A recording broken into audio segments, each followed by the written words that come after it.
Welcome and thank you for joining us tonight. We will have another Facebook Live on Monday, July 1st from 5 to 6 in Spanish only. We are the Fund Excluded Workers campaign, a coalition of 200 organizations across New York State fighting for the Unemployment Bridge Program, which seeks to provide excluded workers such as cash earners, freelancers, undocumented workers, and people in reentry with unemployment insurance benefits when they are out of work. UBP will include these workers in our social safety net. We have several organizations and workers joining us tonight, and we will introduce ourselves. My name is Tatiana Espinosa. I'm the Workplace Justice Campaign organizer with Make the Road.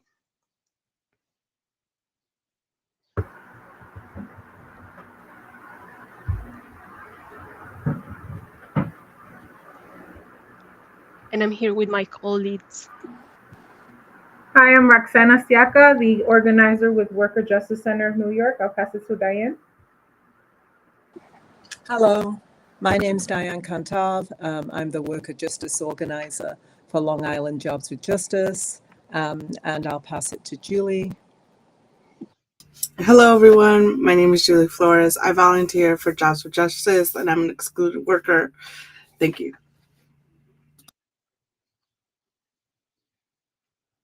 Sorry, I pass it on to. Sorry, I forgot to pass it on. I pass it on to anyone who hasn't introduced themselves yet. Hosni, would you like to go? Hi, I'm Hussein Zannat. I'm working in Drum. Thank you very much. Thank you all. As mentioned, tonight's Facebook Live will be presented in English with interpretation available in Bangla, Spanish, and French, which we will share in a bit. We're also hosting a separate Facebook Live on Monday, July 1st at 6 p.m.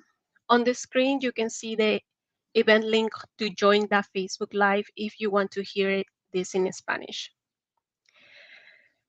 This presentation will be in English. We have live translation available in Spanish, French, and Bangla. By calling the corresponding numbers on the screen, the numbers will be available at the bottom of all the screens throughout the entire presentation. So for Spanish, you can call 978-990-5256. For French, you can call 605-313-5708. And for Bengali, you can call 605-313-5857. So we'll take a couple of minutes to give folks some time to call in the translation interpretation numbers.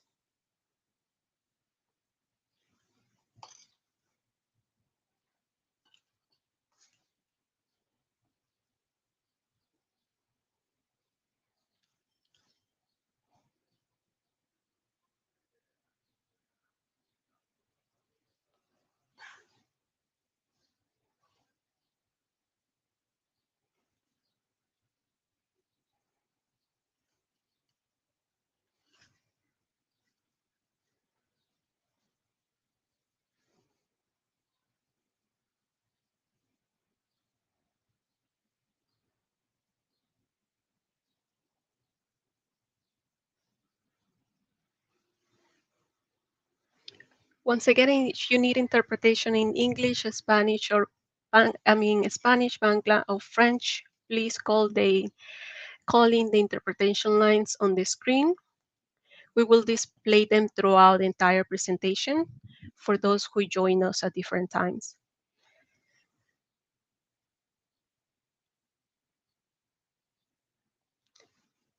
Great. During this presentation, we will provide some campaign updates. We will share what was in the state budget, what was not in the state budget, what few did this year, and what's our plan for next year.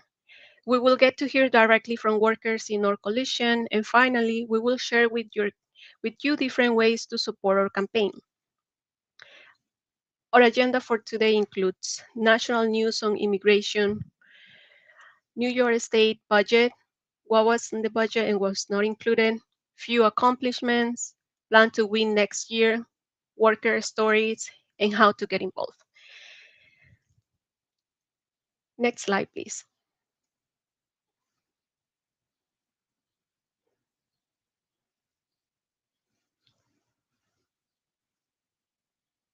Before we dive in, we want to share some really important developments in national immigration reform that just got announced last week. The White House has recently announced a policy that will protect undocumented spouses of US citizens who have lived in the US for at least 10 years from deportation and allow them to work legally in the country. Additionally, the announcement includes new actions to help qualified DACA recipients and other dreamers access work visas more quickly. Although this is not a direct path to citizenship for all, it is a step closer and will be a great relief for those who benefit from it. This will affect 500,000 people who have been living in the US for more than a decade. This is a huge win for our immigrant communities. One reminder, if you need interpretation in Spanish, Bangla, or French, please call in the interpretation calling lines that appear on the screen. Next slide, please. Now I would like to pass it to my colleague Roxana, we will be talking about what was in the budget. Thank you, Tati. So if you can please go to the next slide, I'd be glad to talk about what actually did make it into the budget this session. Okay, so housing was a large issue for the legislative session. Countless times we heard that our unemployment bridge program could not be really looked into until housing was resolved, because it is a crisis that is affecting most of us.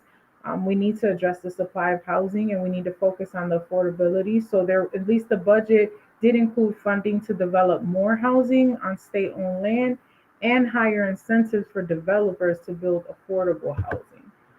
So while it wasn't necessarily tied to our campaign, it was at least in the budget, particularly the good cause eviction measure, which ties tenant protections to incentives to build new housing in the state. As I mentioned, it just was a little narrow and more narrow in scope than the initial proposal. Next slide, please.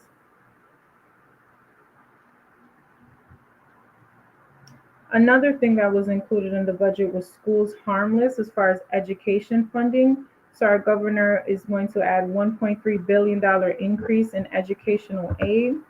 Schools harmless in particular is no longer is good, because it means that schools will no longer lose funding because of enrollment declines. So again, it is a $1.3 billion increase in educational aid that is meant to restore most proposed cuts to our public schools. Next slide, please. Thank you. Another part related to education was adult literacy funding. The amount is $9.8 million to institutions providing adult literacy and education programs. So again, this was something that was heavily advocated for, as the need is there. It's a little over 5% increase from last year's amount, but again, like many areas, it is still not enough to meet the need. Next slide, please.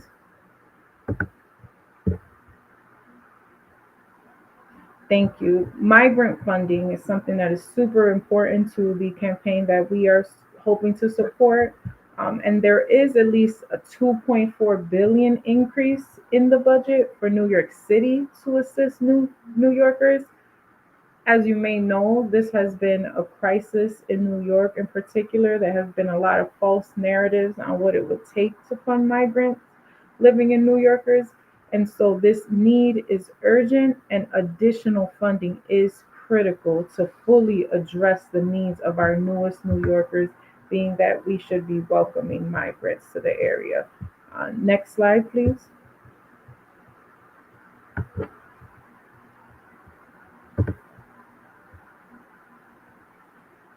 Thank you. Another part that may impact us that was included in the budget is the movement for environmental justice.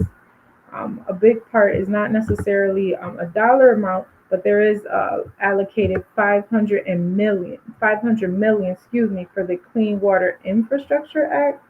So this is essentially transmission policies that could help the state meet its clean energy goals.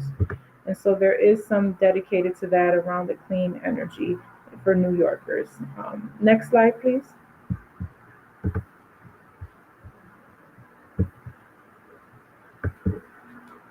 Public campaign finance is another area that had caused some division. So the final budget allocated 100 million to matching funds for New Yorkers' new campaign finance program, through which the state will match and multiply donations up to $250 for candidates in Assembly, Senate, and statewide races, offsetting the influence of big donors. Because as you may know, we have a government that may be more tied to protecting those donors, and this will hopefully fuel some transparency. Next slide, please.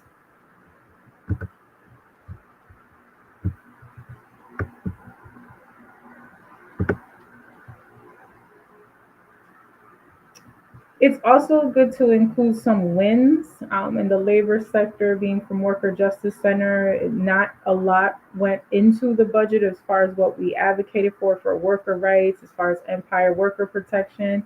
However, some things did make it into the budget now that what it means to be a worker is changing, right? So one of the protections that is now being seen as a win is the Warehouse Worker Injury Reduction Act, as well as the fashion.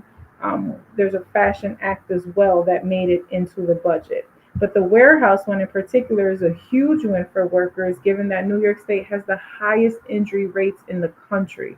Unacceptable. This bill will give us the tools to protect warehouse workers doing work from hazards of poorly designed work equipment and tasks. Hopefully, this will protect some of our workers that keep our economy going and have not had the support in the past. So at least that and the fashion worker did make it into the budget. And I will kick it back over to Tati to talk about what's not in the budget and needs to be.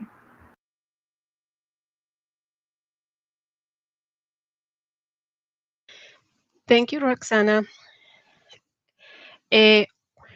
I would like to remind folks we have interpretation in Spanish, French, and Bengali through the calling numbers in the screen. And now let's talk about what was not in the budget. In general, this was a tough legislative cycle. Between an election year, a governor who has a hard line on many of these issues, advocates care about and prioritizing profits over people, the budget did not include major legislations that will impact our communities positively and that we've been fighting for years. Next slide, please.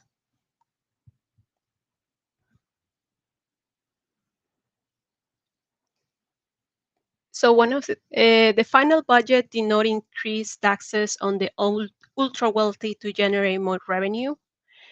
The Few Coalition also advocated for the Digital Act tax as a way to pay for UBP, but that did not pass either, unfortunately.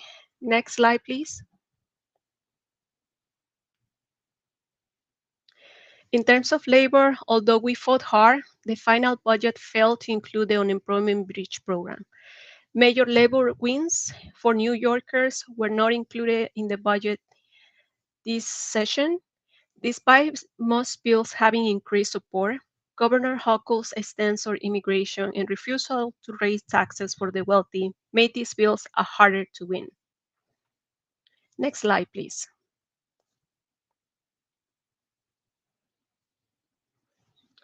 Unfortunately, the state failed to include the Housing Access Voucher Program in the budget. The HAVP seeks to address the massive and growing homelessness crisis in our state for all residents, regardless of immigration status. Next slide.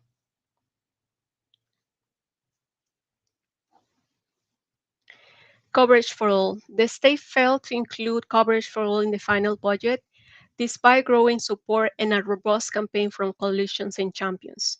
This measure will extend health insurance to all low-income immigrants between the ages of 19 and 64 at zero cost to the state.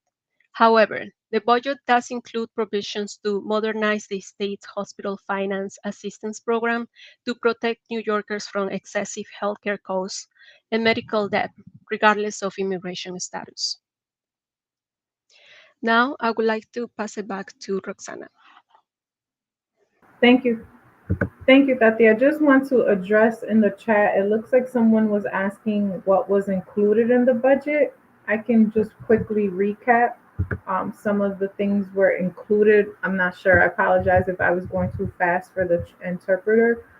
Some of the things that were included was some money for housing, in particular, good cause eviction measure to protect people from being evicted. Another thing was education, 1.3 billion increase in educational aid to restore proposed cuts to public schools. Another was funding for adult literacy, schooling for adults, another 9.8 million to institutions, which was actually an increase of over 5% from last year. Also, 2.4 billion for New York City to assist New Yorkers with migrant funding, although more assistance is needed because the desire is great. In addition, there were some environmental justice movement, 500 million for the Clean Water Infrastructure Act, as well as 100 million in public finance for the public campaign finance, which is meant to increase transparency. There were also some labor wins as far as for warehouse worker protection. So I just want to make sure I just gave a recap for those who were confused on what was included. Not our campaign, but some wins.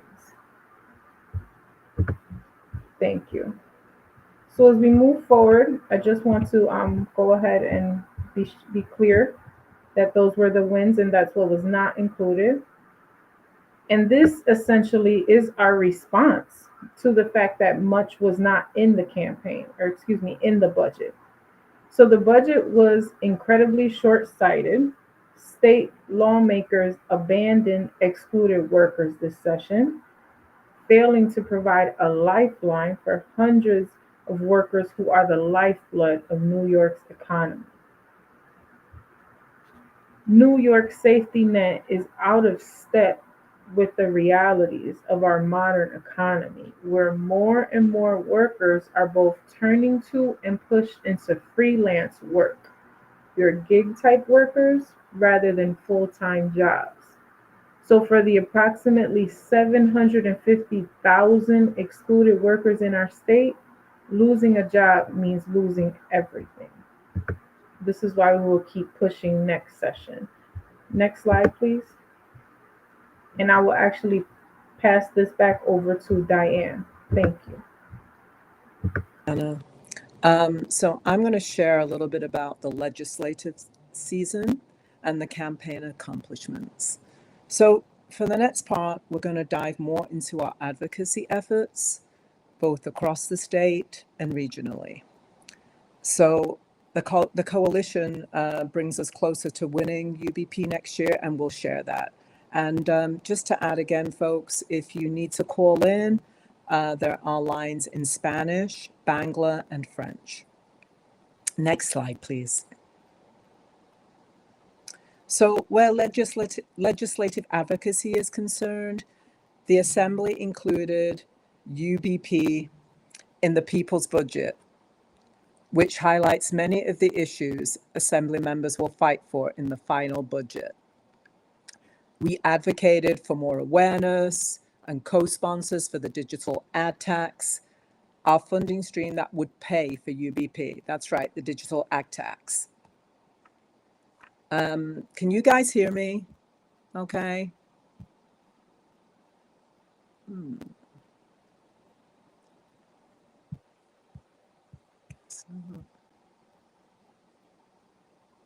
Okay, I wasn't sure if everyone could hear me, I'm sorry. So I'll start again. So the Assembly included UBP in the People's Budget, which highlights many of the issues Assembly members will fight for in the final budget.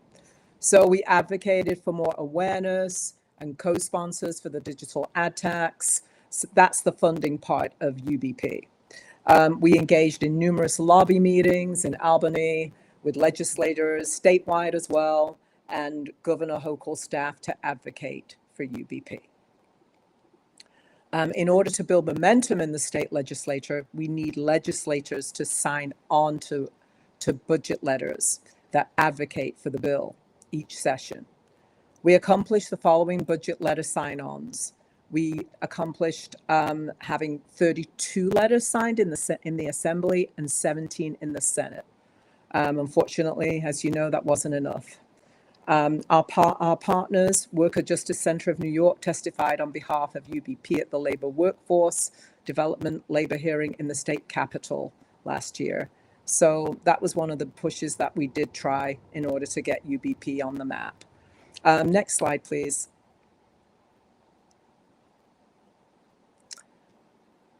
Our statewide advocacy included organizing a Show Your Love for Excluded Workers Digital Day of Action on February 14th. We hosted multiple phone banking sessions, calling hundreds of legislators. We organized a few storytelling workshops for members to practice advocating for UBP with their elected officials. And we launched and completed a worker leadership development program called FEW Workers Advisory Council, with 14 worker leaders across New York State. And we culminated that in a beautiful graduation ceremony for the workers. And you're going to get to meet a couple of the workers in a little bit. Next slide, please.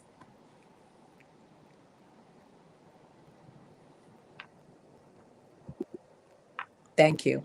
So where regional advocacy was concerned, we had multiple campaign launches in December of 2023 in various parts of the state, New York City, Long Island, and the Capital Region. We hosted a workshop called Strengthening Upstate Economies and Why We Need UBP 2024 with our Upstate Central New York partners and bill champion, Assemblymember Anna Kellers. The Capital Region ally, CCSM, partnered with Senator Jessica Ramos' office at Somos 2024 to present on UBP. And the presentation was called Strong Safety Nets for Our Stable Economy. So we really need to be brought into the 21st century with a new safety net. I mean, this is something that we really need to push for. And Long Island hosted multiple phone banks for UBP. One of them was with the Starbucks workers, and we hosted an art show to bring awareness to UBP across our communities. I'm now going to introduce you to one of the workers that I mentioned earlier. Her name is Husni Zanat. She's a Bangladeshi worker leader from Desi Rising, Up and Moving, and she's going to share about her experience with this campaign and why UBP is critical. Thank you.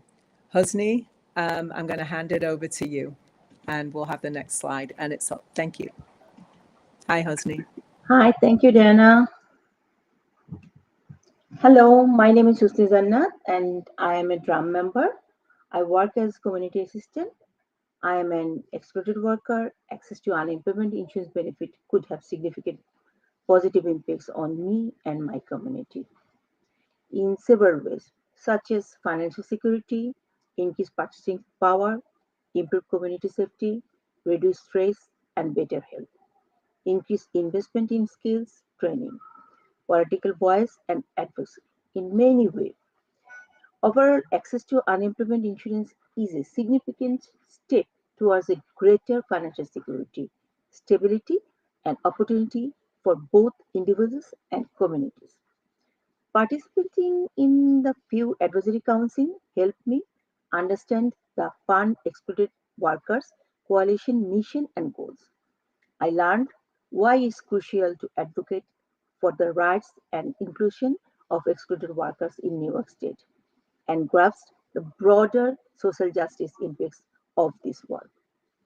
Personally, I discovered the power of my voice and action in driving change. Hearing directly from workers benefit from initiatives like Unemployment Bridge Program gave me a deeper insights into their stories, their struggles, marginalized voices, and working towards a more inclusive and fair society. Moving forward, I plan to use what I have learned from Pew Advisory Council in my advocacy and community organizing effort. I aim to fight against anti-immigrant rhetoric and promote inclusive and rights for everyone, especially marginalized communities. I also want to work on reforming systems like the unemployment insurance system, addressing its flaws to ensure it better serves all workers, especially those who have been historically excluded. Overall, being part of the FEW coalition has equipped me with valuable knowledge and skills to help create a more just and equitable world. Thank you, everybody. Thank you very much. Thank you, Hasni. Thank you so much. Um, Now, let's talk about what is our winning strategy for this year. The fight is not over. Our coalition will continue to hold actions, community events, information sessions, and meetings to build the power we need in New York State to win the Unemployment Bridge program. Also, our strategy is going to be to continue growing our base, also engaging in strategic tactics to build pressure on legislators both inside and outside the halls of Albany. It's on us to make sure our representatives listen and fight for us. Remember that our fight here sparked similar campaigns for excluded workers in many states across the country. We are the inspiration. We can do this. Now, I'm going to pass it to Julie Flores, a strong worker leader in our coalition from Long Island, who participated in our few Worker Advisory Council.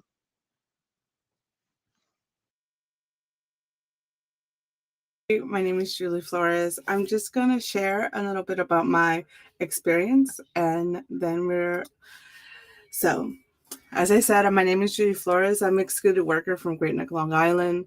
As a member of the Long Island Coalition, was as anchored by the Long Island Jobs for Justice. I'm here to share my testimony as a freelance photographer. I haven't been able to work full time because freelancing is unpredictable. I live paycheck to paycheck for most of my adult life, work in many different minimum wage jobs just to stay afloat. I have experienced worker abuse and I have been taken advantage of in my workplace. I felt powerless and even afraid to speak because I did not want to lose my job or have my hours cut. I know I'm not alone, and I can imagine how someone who is not an American citizen must feel. Over the past year, I took a freelancing job where I was not compensated for my time or my hard work.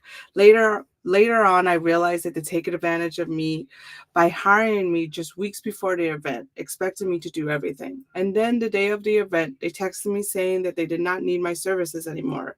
I was upset because I was depending on this money from this job. Unfortunately, I'm not alone and have experiences. Many freelancers have gone through similar situations and will continue to do. And this is why the Unabridged program is so important, because it helps me and others who will finally have a safety net they can rely on.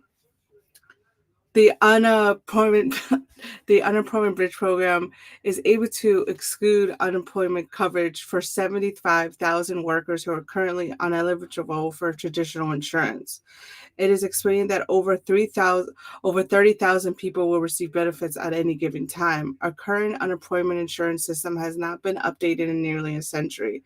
It seriously needs a new overhaul. And I have experienced the unemployment insurance, and yes, it really does need fixing, because I recently lost a job in January and I didn't start getting paid until last week. So just imagine that. And then there's people who don't even have jobs that can't even rely on unemployment. So I just wanted to end my testimony by saying that being able to volunteer my time for Job for Justice has really helped me deal with my past experiences as a worker, as an excluded worker, and learn about my rights as know my rights as a worker. And I want to continue that journey.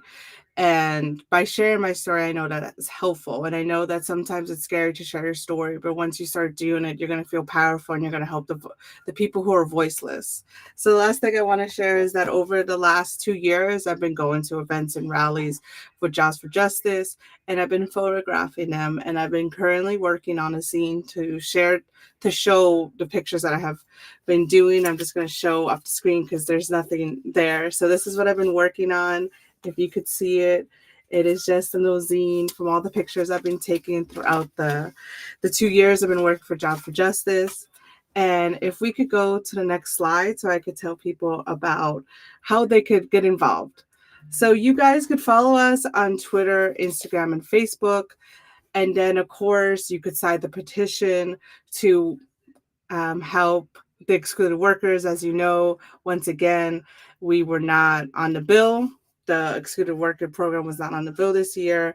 And also you could sign up to receive email updates and everything like that. Can I go to the next slide, please?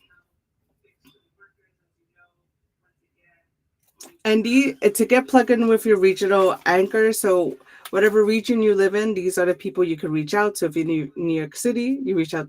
As you can see, it tells you all the people that you can reach out for.